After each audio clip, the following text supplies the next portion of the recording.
Yo, what's going on? Welcome to the channel. And today we're going to go over my honest opinion about the undefeated Jordan 4s. I've been seeing a lot of people having quality control issues with their pair, and I even got some.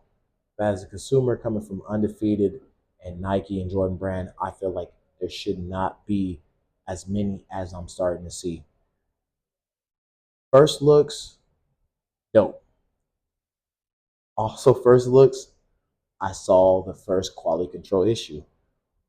On my midsole on this shoe, there's a very dark line. I don't know if you can see that. Now this is the one that with the smudge. There's a very dark line. I don't know if you can see that.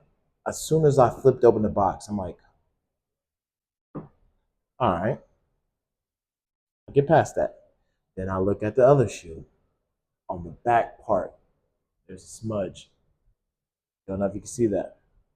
But with it being on the cream part, it's if you look, you'll see it. If it's on feet and I'm walking, nobody's gonna really notice it. But I know it's there. And as a collector, when it comes to not even just undefeated, when it comes to you getting a new sneaker in general, you like to inspect it. You're just like, hey, it's brand new shiny toy, right?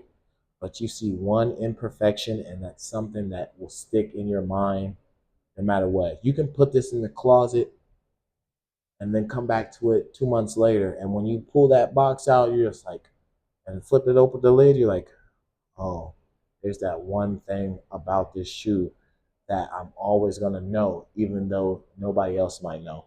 I also have a scratch under the lace on the suede. Scratch. I try to hit it with a dry eraser. Okay, maybe dry eraser will get it out. Nah, it's there. So I lace swapped it's more prominent with the black laces, so I switched it to the orange. The orange, you really can't see it that much. But those are just the three quality control issues about my pair that I feel like shouldn't be there. Big deal, tomato, tomato.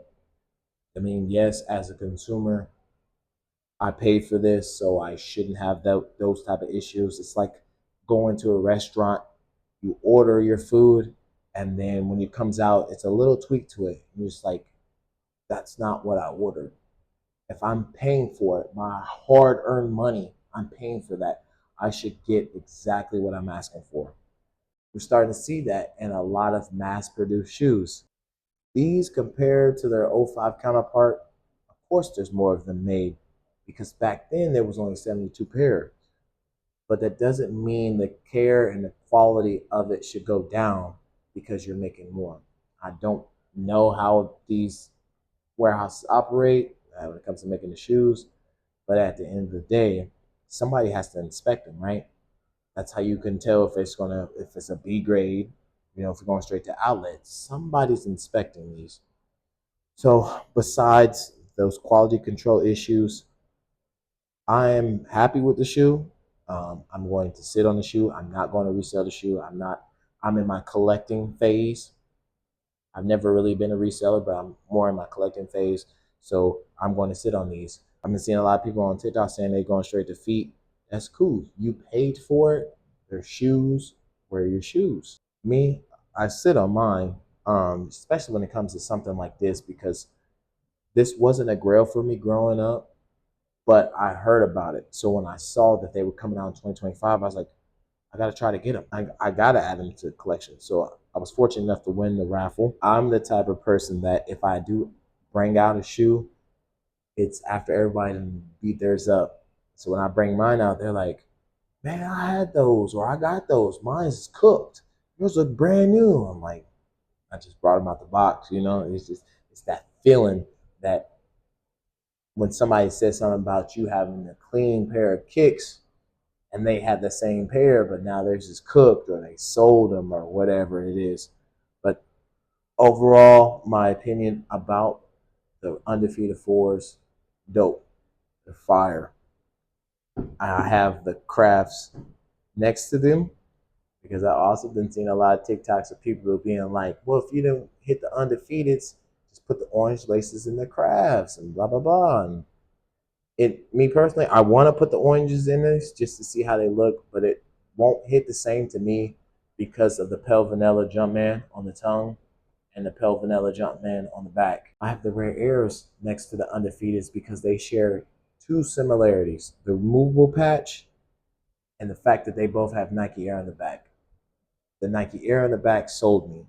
Don't get me wrong, I do feel like Nike Air should stay to OG colorways, but I also like that they're starting to put them on non-OG colorways like the Undefeateds, the Rare Airs, the Cave Stones is coming out, the Rare Threes, the Family Affair Threes, and we got some colorways in 2026 that's going to have Nike Air on the back. I don't think they should oversaturate the Nike Air back tab, but I do like that they're starting to sprinkle it on other drops. I also like that even though they were hard to obtain, that they came out and there was more than just the limited pairs that was back in '05. OG collectors, new collectors, they have a better chance of copying them a pair now than they did 20 years ago. This is a grail for a lot of people. Me personally, it wasn't a grail for me because who wants to pay $10,000,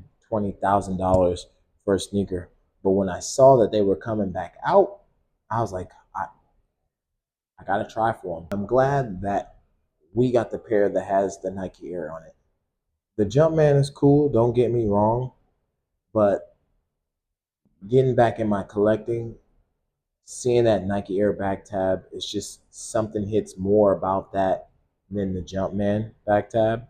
So seeing that the Undefeateds were coming back out, and they're like, oh well, we're gonna do one better for y'all. We're gonna throw Nike Air on that mug. I'm just like, hey, you got it, bruh.